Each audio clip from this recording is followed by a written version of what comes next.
situation about this project here. I want you all to close your eyes and imagine a sea of beige, right?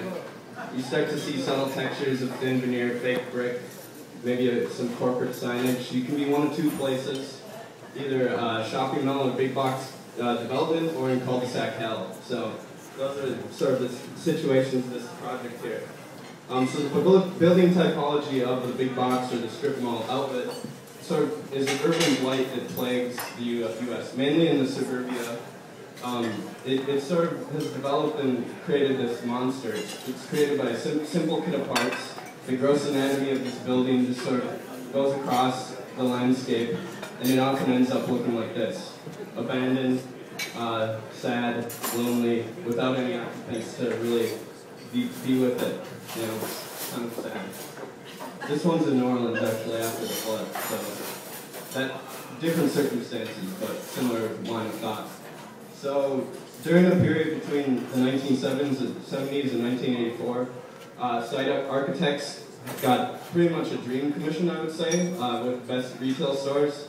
They started to create a project series, and if you see this, it wasn't for them a formalist project, but it was more a discovery mission of how architects can address the arts and buildings in the same project. So it created a different texture of these sort of sublime and whimsical environments, right?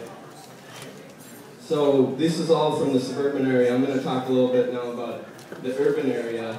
And this project is a collaboration between myself, Dave Kuhn, and the Co-op Center for Creativity, which is located not but a couple of blocks from here on the corner of Crown and College.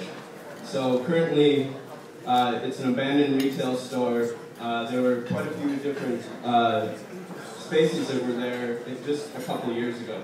Right now, co-op students in the high school across the street, there's about 3 different programs in the after-school program, including a mural project that are working here. So there's a certain renaissance and life to this building, but it still isn't quite there. I mean, the curtain wall and spandrel panels just aren't that exciting, you know. It's a bad dark gray.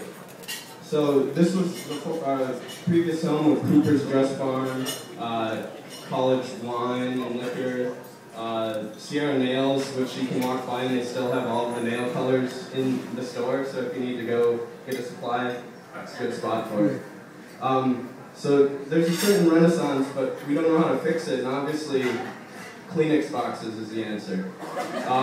This is, you know, they're very functional. They have, at least this design has a similar reference and sort of rhythm of minimalist and littlest art. When Dave first told me about the project, I got this image and he said, "What do you think?" And I'm not sure what we can do with it, you know. But along the similar lines, this is Gerhard Richter's Cologne Chapel. It's based off of a painting that he did in 1974, and in 2007 he was asked to commission and sort of tell a story similar that you see in the glazing and the clear story in the church. I think that this is another example of how this sort of subtle texture and taking that pattern can be mapped onto a building and tell a story and create a very dynamic space. This one is in the Institute of Sound and Light in the Netherlands, in Hilversum. So there's famous TV stars etched into the patterns, and when you get really close, you can start to see how that's directly related to the stuff that goes inside. Chuck Close, all of this sort of got us thinking about these different representations and types of art.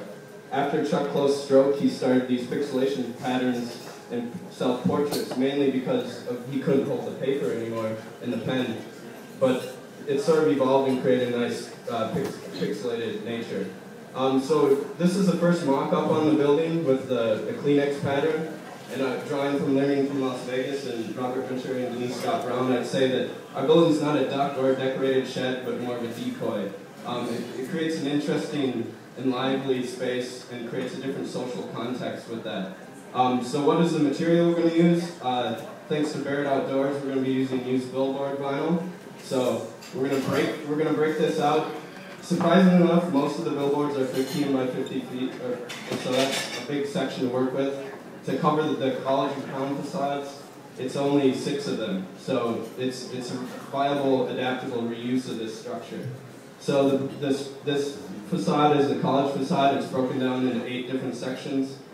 And then each section is broken into 2 more sections. So there's a total of 28 panels on the college and Crown facades that we're going to sort of derive and work towards. So this is a mock-up. I'll talk a bit about the representation later, but the billboards are installed like a shower curtain. So there's a swivel on the cable. It's adaptable. It goes through the mullions and tightens up, and once it starts to sag, you can come back and tighten again. And so it sort of takes that facade and wraps it very nicely in this thing. So these are some of the examples of this. The top one is Chuck Close again.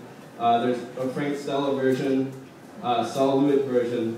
As we were starting to look, the final design for this is not sort of mapped out yet. We're just trying to play with that and see what happens. The top is a Gerhard Richter piece, Pete Mondrian, the composition with gray and light brown.